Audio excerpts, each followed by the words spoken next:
Assalamualaikum warahmatullahi wabarakatuh. Perkenalkan, nama saya Ferdian Sakafi dengan NIM 2303110-2094. Di sini saya akan menjelaskan tentang pengertian aktiva tak berwujud. Pengertian aktiva tak berwujud atau aset tak berwujud adalah aset perusahaan yang tidak memiliki bentuk fisik. Aset tak berwujud adalah aset jangka panjang yang berguna dalam kegiatan operasi perusahaan dan tidak ditunjukkan untuk dijual. Aktiva tetap tak berwujud seringkali mencakup hal-hal seperti merek dagang, hak paten, hak cipta, lisensi, atau goodwill. Karakteristik aktiva tetap tak berwujud. 1. Bersifat jangka panjang dan menjadi subjek amortasi. Aktiva tak berwujud menyediakan jasa selama periode bertahun-tahun. Investasi dalam aktiva ini biasanya dibebankan pada periode masa mendatang melalui beban amortisasi periode. 2. Kurang memiliki eksistensi fisik. Tidak seperti aktiva berwujud seperti properti, pabrik, dan peralatan, aktiva tak berwujud memperoleh nilai dari hak dan keistimewaan atau privilege yang diberikan pada perusahaan yang menggunakannya. 3. Bukan merupakan instrumen keuangan.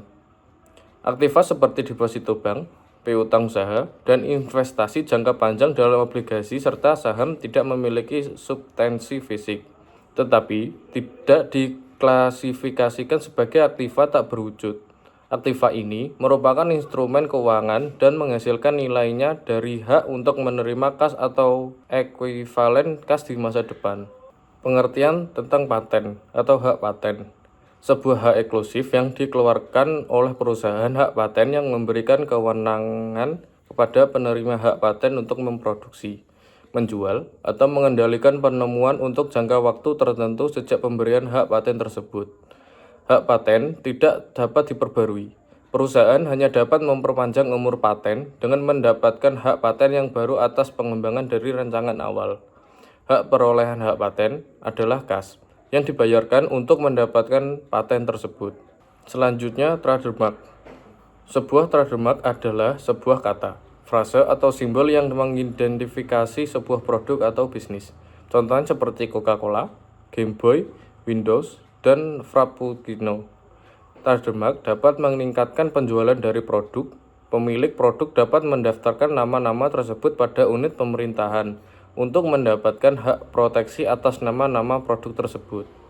Selanjutnya, copyright. Hak cipta merupakan hak eksklusif atau khusus milik pencipta suatu karya intelektual untuk menggunakan, mengumumkan, sekaligus memperbanyak ciptaannya. Pemerintah memberikan copyright untuk memberikan pemilik hak eksklusif tersebut untuk menghasilkan dan menjual karya seni atau publikasi. Harga atas copyright adalah biaya mendapatkan dan mempertahankan copyright tersebut. Selanjutnya, franchise dan lisensi. Franchise adalah perikatan antara dua pihak atau lebih yang salah satu pihaknya memberikan hak memanfaatkan atau menggunakan hak dari kekayaan intelektual atau haki. Dengan kata lain, franchise adalah pemberian wewenang atau penggunaan brand nama produk untuk dapat dijual secara komersil, yang diatur berdasarkan perjanjian kerjasama yang disetujui oleh notaris dan diakui oleh Kemenkumham. Sedangkan pengertian lisensi adalah pemberian izin untuk melakukan sebuah produksi dari suatu produk atau jasa tertentu yang dimana produk atau jasa tersebut sudah dipatenkan sebelumnya oleh yang menciptakannya pertama kali.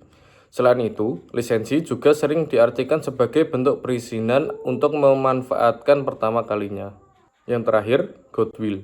Goodwill adalah bagian dari aktiva dalam neraca yang mencerminkan kelebihan pembayaran atas aktiva yang dibutuhkan perusahaan dibandingkan dengan nilai pasar. Goodwill hanya akan dicatat perusahaan apabila perusahaan membeli bisnis orang lain. Sekian presentasi dari saya. Wassalamualaikum warahmatullahi wabarakatuh.